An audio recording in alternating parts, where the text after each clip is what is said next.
walang pagod na naglilingkod sa inyo. Sa unang hirit, unang-una ka. Sa unang hirit, serbisyong totoo ang nasa. Sa unang hirit, ang saya-saya. Sa unang hirit, unang hirit, unang hirit, mangunguna ka.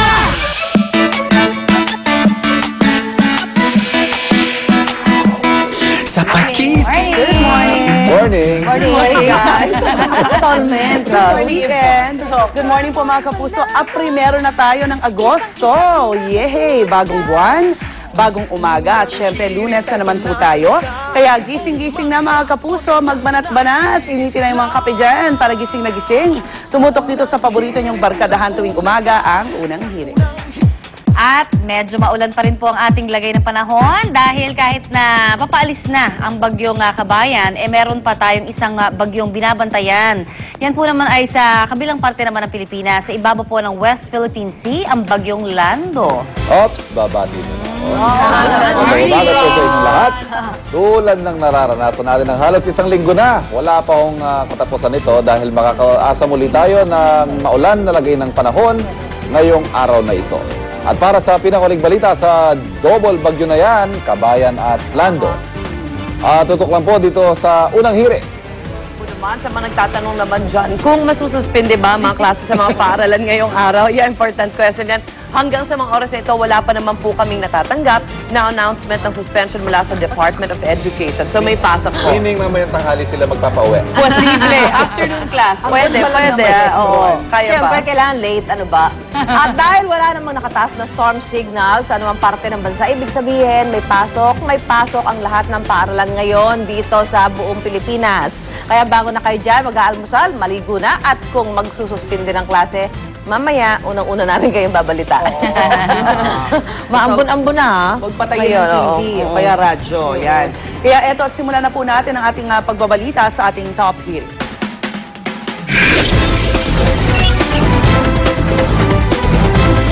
Patuloy pa rin po ang pagbabantay natin sa dalawang bagyo na nasa loob ngayon ng Philippine Area of Responsibility, ang bagyong Kabayan at bagyong Lando.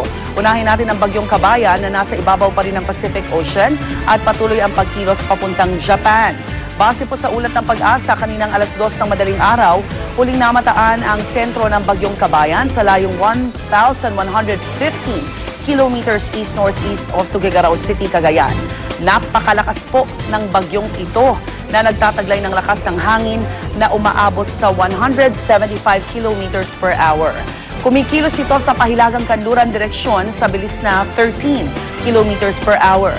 Samantala, ito namang bagyong Lando, nagbabanta pa rin sa kanlurang bahagi ng ating bansa. Huling namataan ang sentro nito sa layong 280 kilometers west of Sinait, Ilocos Sur. Nagtataglay ito ng lakas ng hangin na umaabot sa 45 kilometers per hour. Napakabagal ang pagkilos nito sa pahilagang kanlurang direksyon. Pero kahit na po may banta ng double bagyo sa ating bansa, wala pa namang tinataas na anumang public storm warning signal ang Pag-asa sa anumang parte ng Pilipinas. At sa kabila nito, patuloy namang magiging maulan sa kanlurang bahagi ng Luzon at Visayas. Kabilang na po dyan ang Metro Manila. Pwede mo sa'yo muna ng Pag-asa. At para sa pinakauling balita sa double bagyong yan, makakapanihan po natin si Mario Palafox, ang weather forecaster ng Pag-asa. Mario, good morning. Good morning, Rhea. Okay, anong epekto nito na napapagitnaan tayo ngayon ng dalawang bagyo, Mario? Itong dalawang bagyo, Rhea, ay nagpapaiba yun, nag-enhance na ating southwest monsoon at nagbibigay man ng pag-ulan, lalo-lalo na dito sa kanlurang bahagi ng Luzon at Visayas.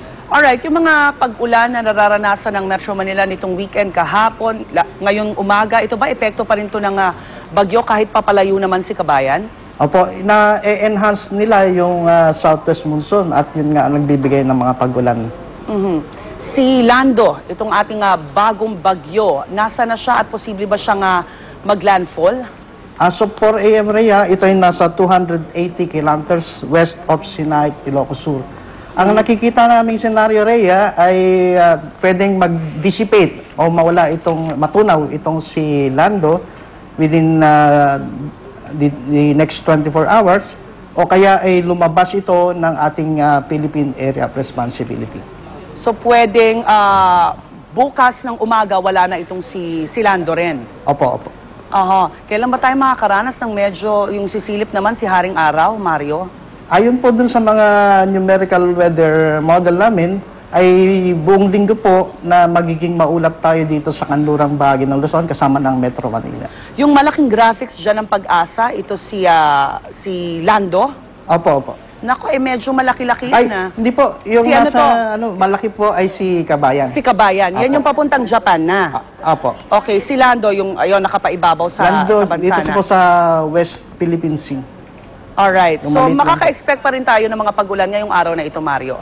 Opo, buong araw po ay nasa natin na magiging maulap po tayo na may mga pagulan at sanhi po yan ng habagat. Yung mga maglalayag, papayuhan ba natin na ituloy yung kanilang paglalakbay? Ay kumari po ay wag muna po silang pumalaot dahil malalaking mga pag-alon po ang inaasahan dito sa may Western Seaboard at maging sa Eastern Seaboard po ng ating bansa. Kamusta naman ang lagay ng panahon sa ibang panig ng ating bansa, Visayas at Mindanao? Ang kanlurang bahagi po ng Luzon at Visayas ay makakaranas ng mga pagulan dulot ng bagat. Ang nalalabing bahagi po ng Luzon at ng Visayas ay magiging madalas na maulap na may mga kalat-kalat na pagulan at pagkulog-pagkidlat. Samantalang ang Mindanao ay magiging bahagya hanggang sa kung minsan ay maulap na may mga pulo-pulong pagulan o pagkulog-pagkidlat. Alright, handa pa rin po natin yung ating pananggalang sa ulan. Mario, maraming salamat at magandang umaga dyan sa Pag-asa. Magandang umaga. Mario Palafox, ang weather forecaster po ng Pag-asa.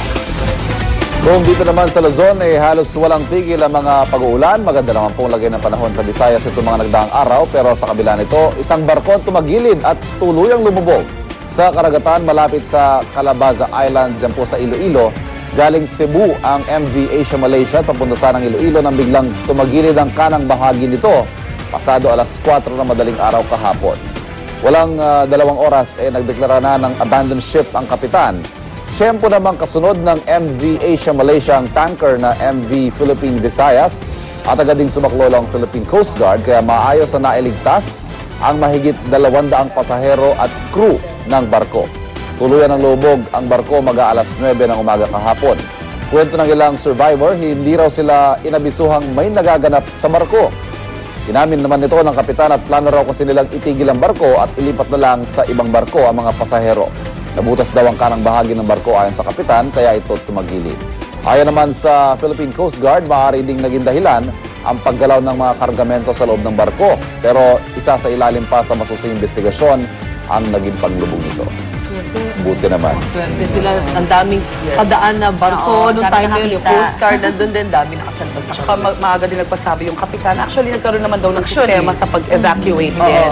Yun lang, hindi nasabihan na, kasi syempre naman, magpapanik ka naman kung sasabihin mong lulubog tayo. Oo, tama. Pero So, otherwise, ang dinahandahan. laking trahedya niya, no? 178. 178 or Pero 71. sinasabi nga nila, actually, yung capacity ng boat na yun, malaki, 500 plus. Yes, So it's not yes. hindi siya yung Overloaded. overloaded, hindi. Alright, samantala kahit matagal nang nakalayo ng Pilipinas ang bagyong Waning, patuloy pa rin pong nagtitiis ang ilang mga kababayan natin dyan naman sa Kabikulan sa naging paghagupit nito. Sa bayan ng Baaw, Camarines Sur, maragas ang tubig ang sumalubong sa GMA News Team sa barangay Santa Eulalia.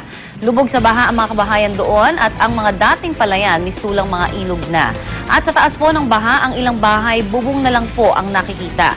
Kaya ang ilang residente nagtiyagang sa bubong na lamang ng kanilang bahay tumira.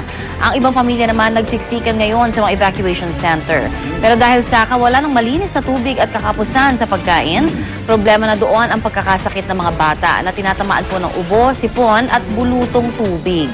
Para silang inundoy, ano? Doon ganun na ganun yung naging senaryo na sa bubong. Nag-enjoy yung mga bata. Oo. Pero, ay, oo. Ayan, parang ondoy talaga eh. Parang, yun nga, parang pag nakikita natin sa atin, sabi dito sa Manila, wala Yes. tayong nararamdaman. na Tama, ganyan. tama ka Pero, dyan. wow, Pero grabe kung ho. natatandaan nyo yung pakiramdam nung tayo ay naundoy. Yun ang pakiramdam Yun nila yung, doon. oo, parang kumbaga makapag-empathize tayo dun sa pinagdadaanan nila dyan. Kapag dating na pala, lahat tayo na undoy, ano? Oo. Lahat na experience natin, Pati ibang pare-pareho. bansa eh. Totoo Actually, naman, oo. totoo naman. Global warming. Kaya tulong-tulong ho tayo sa may Kapuso Foundation. Oo, Nagbibigay tama. sila talaga ng mga Tulong. relief goods doon. oo. Samantala, mga taga-Aurora Province naman, patuloy ang pagsusumika para makabangon sa pinsalang iniwan ng bagyong Juaning sa sitio Pasoroboy sa Barangay Cozo, Pasiguran, Aurora. Halos masira ng malakas na buhos ng ulan na sinabayan ng bugso ng hangin ng mga bahay sa komunidad ng mga kapatid nating dumagat.